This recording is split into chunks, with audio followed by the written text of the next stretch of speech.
So, Rachel, if you could improve one thing in your life currently, what would you want to improve? I would want my dog to be better trained and listen to me and behave and be a well-behaved dog and not be lonely during the day. You want your dog to be better behaved? Yes. And not be lonely during the day and listen to you? Yeah. And to... Like, not that I know I can't stop him from being lonely, but, like, the loneliness causes him to misbehave, like, barking while I'm gone, or, like, crying, or stealing food out of my bag, or things like that. So, I would like him to stop doing that.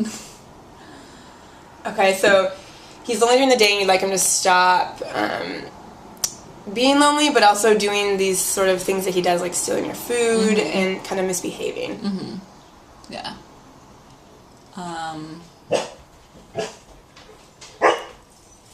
Yeah, I think, like, our dog we had before him was, like, we compare him to her a lot, and she was always, like, really well behaved, and didn't do the things that he does now. Like, she didn't cry during the day, like, she was just a more mellow dog overall, and he just has a lot more energy, and I don't know, we don't know what to do with his energy, or, like, he's a lot more work compared to the dog we had before, and that's what I think about the most when I'm trying to get him to behave or listen, and because it was so much easier with her. Like, I could tell her not to do something, and she would listen, whereas it's almost like he doesn't hear me, or he just ignores what I'm saying, or so, like, the discipline, like, the relationship isn't there, of like respecting me as the dominant dog, I guess, or, like, the dominant pack leader. So don't think he's, like, I don't know, he doesn't, like, recognize that he needs to listen to what I say. Mm-hmm. So you feel that he doesn't respect you. Yeah. And he doesn't respect you as much as your prior dog did. Yeah. And that's a problem. Yeah, I mean, it causes problems because I feel like I need to be I feel like I have to be, like, so vigilant to, like, what is Gus doing? Like, what does he need right now? Is he causing problems for the neighbors? Is he causing problems for, like, while we're not home? And then, like, if we want to go somewhere, like, I'm so much more worried about what he's going to do while we're gone, whereas with our other dog, we could just leave and it was no big deal.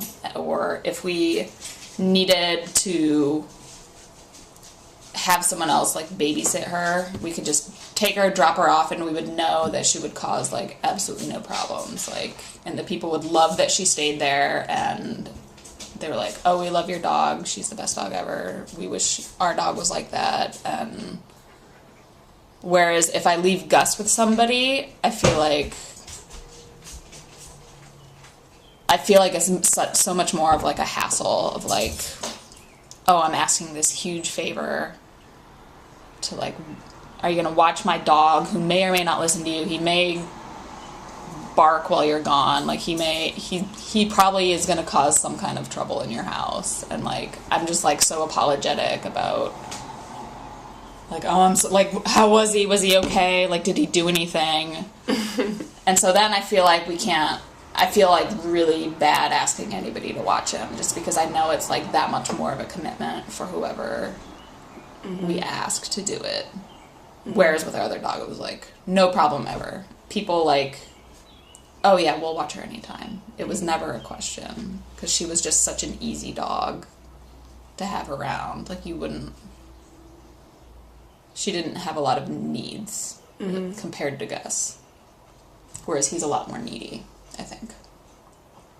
You're a concerned pet owner. I mean, you care about Gus. Concerned pet owner, yes. You care about, not only do you care about Gus and you want to be a good pet owner and mother to him, but Yeah. you want to be responsible person in the community and make sure that he's not a burden when you leave him with friends. Right. Like, I don't want him to be... I want him to be, like, more content with, like, a slower pace of life. And maybe he's just not. And he... Like, that's not fair to, like, have that expectation for him to be like this other dog we had.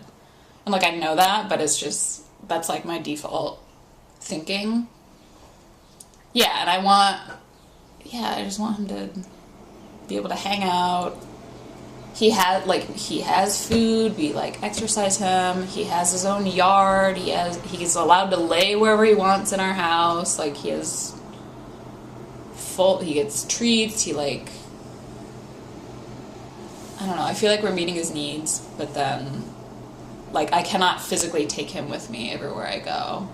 I know he wants that, like, he wants to be with us all the time, but that's just not feasible. Like, I can't be that person who's, like, has their dog with them at all times, because then I'm like, well, am I feeding his, like, anxiety, and, like... Mm-hmm. And, like, realistically, we're gonna have to leave town sometimes. Like, it's just unavoidable. We take him with them when we go to our parents. We take him with him if we're going to visit, like, friends or family. But sometimes you cannot take your dog with you. Mm-hmm. Because that's just how the world works. And so I want him to feel like... I don't want him to feel like we're abandoning him every time we go somewhere. Mm-hmm. I don't know. Yeah. We're coming home every time. We're always coming home, you know? And I don't know, he seems like he doesn't understand that, or, I don't know. Yeah. So you provide Gus with everything that he needs, and you're doing a lot. You care about him deeply, but you find this to be a barrier, the fact that you can't be with him 100% of the time. Mm-hmm. Yeah. Yeah, I mean, I get more work done in my office than I do at home, and I find myself staying home a lot because I know he's more comfortable if I'm home, but, like, and it's easier now because it's summertime, but during the school year, it's not, realistically, I can't do that. Like, I won't be able to get everything done that I need to do, and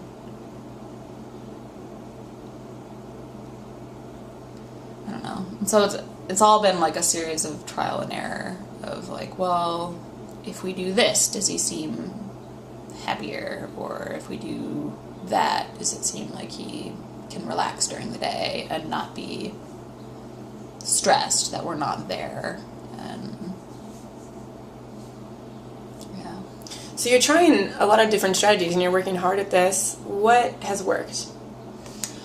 He seems, I think, like, more exercise has been good for him, but like, I'm worried, like, it's fine now for me to be exercising with him because it's good for me to get out more, and because I'm exercising while I'm walking him or, like, running with him, and so I know that's like another goal of, like, I should exercise more, and so I know this is, like, solving two kind of problems, but I don't know, in the past, like, when you have a list of 12 things to do, somehow walking the dog ends up lower on the list. Like, when things get hectic and I have X number of assignments or X number of papers to write or, like, whatever, I'm like, oh, well, I'll walk him tomorrow, or I'll get up early and I'll walk him tomorrow, or I'll walk him tonight, or Chad can walk him, or something, and then it doesn't happen, and then he, like, didn't get walked, and then what? And so it's hard to prioritize that when there's so many other things going on, and that, I don't know, it's not fair to him. But with our other dog, like, if we couldn't walk her for a week, it wasn't a big deal. She could have cared less about, she was asleep on the couch, and she was older. I think that was part of it. It's like, she just didn't need, she wasn't totally interested in going on walks anymore, especially in the last 3 years that we had her, because she was just, we would go around the block and she would be, like, exhausted. So we kind of fell out of that routine, I guess, and So now it's hard, like, oh, now your dog is 4.5 and has that much more energy than the dog you used to have. And so, I don't know, we need to be, and I'm in grad school now, whereas before, like, I wasn't, and, yeah. You feel Gus needs exercise to help combat all his energy because he's younger than your older dog. But you don't have the time. Yeah, I don't feel like I have it, or I haven't made a priority. Like, I'm sure I do have time. There are things I could give up that I do that use up my time that in reality are lower priority than walking my dog. Like, I look at junk on the internet, or I watch a stream on Netflix, and then I'm like, when I get home, I'm like, oh, I'll just watch this one show. And then I'll get up and do whatever. But then sometimes you're just tired, and it feels good to just be laying on the couch, or it feels good for me to sleep in, or whatever. So I think I do have time, I just don't do it. So you have time to give Gus the exercise that you feel he needs to be happier and more well-behaved. Yeah. But you struggle to find the time to make the time. Yeah. Even though you have it available to you. Yeah. Yeah. So why don't you? I mean, you mentioned that you watch shows and you do other things. I mean, how could you find the time? So I think, this week has been really the week where I've, like, I'm going to turn this around, and we're going to, because I had my neighbors complain to me over the weekend, and I felt particularly bad about it, and so this week I've made it more of a priority to, like, walk with him in the morning, or, like, go running with him. But I think I need to get up earlier in order to do it, because then I feel like if I just wait till I wake up and then I walk him for like an hour and a half, and then I need to get ready to go to school, and then I go to class, and then I come home from class, and then I'm just too tired to do anything else. Or, I don't know. So yeah, I need to rework my schedule, I think. I don't know, you know, like in summer when your time is just so unstructured, then I feel like you end up wasting more time than when you actually have less time. Like during like the school year, your time is so like, I have to do this now, and this now, and this now, otherwise I can't do it. And during the summer, so much of that is like just open.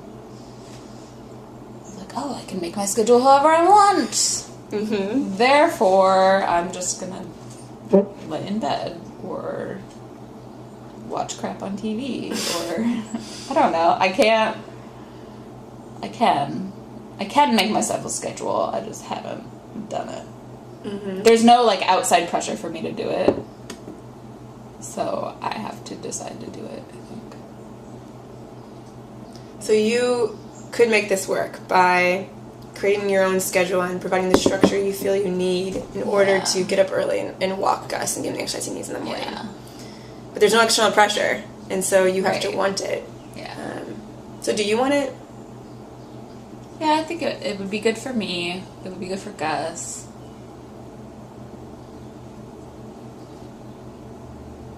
I think I would get a lot more done in other areas of my life, and then I would feel... Because I end up feeling guilty of like, oh, you walked Gus today, but you didn't work on your poster for your meeting next week or 2 weeks from now. And so I always end up like, the way my schedule is now, I get like one major thing done during the day. And this week it's been walking the dog. And then I'm like, oh, well, I did that, so that's good. And I went to class. Yeah, and I have to go to class, and I have to do my homework for class. And so those end up being, like, the 3 major things that I do during the day. And cook dinner. And I'm like, oh, I didn't have time to do anything else. Because I would, you know. So yeah, I feel a lot of guilt about not getting things done that I want to get done, and so I think a schedule would really solve a lot of problems. Some kind of schedule. Well, it also helps, like, if I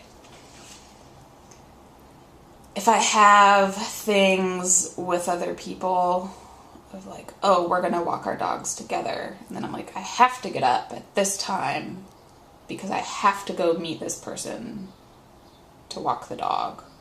Mm-hmm.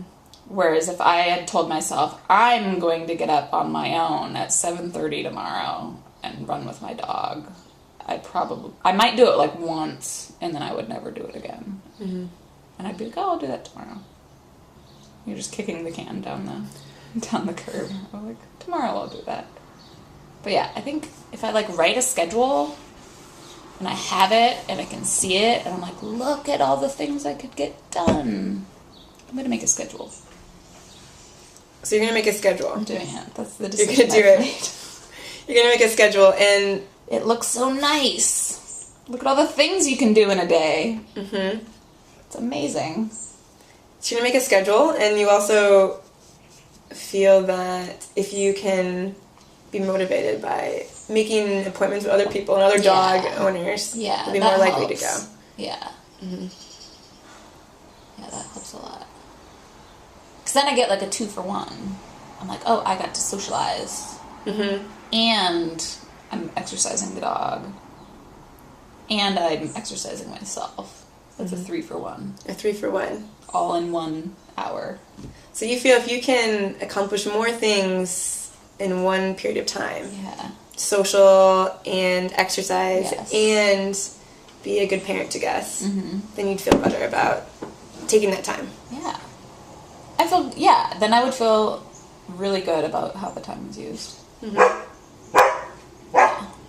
So what are you going to do this next week to help accomplish this goal that you've set?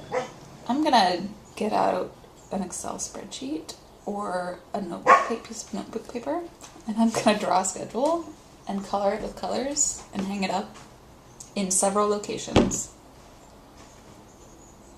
I like coloring things, so I'm going to make a really good looking schedule, and yeah. You sound very ambitious. I'm excited about this. I'm excited about making a schedule. You are very ambitious. Yes. And you have a plan set. You're going to create a schedule, color code, make some appointments with some dog owner friends, and schedule your time so you can have time for Gus in your life. Yeah. May I share some thoughts with you? Yes. I appreciate any feedback.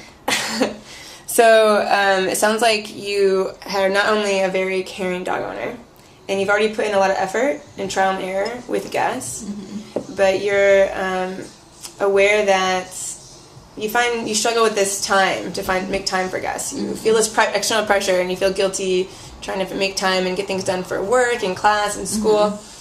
But you do feel if you have this structured schedule over the summer, you will be able to make time for Gus, and especially if you can cram in also this social hour and this exercise all in the same time. Yeah. I think that's a good solution. Well, I look forward to hearing how this works out for you. Thank you. You're welcome.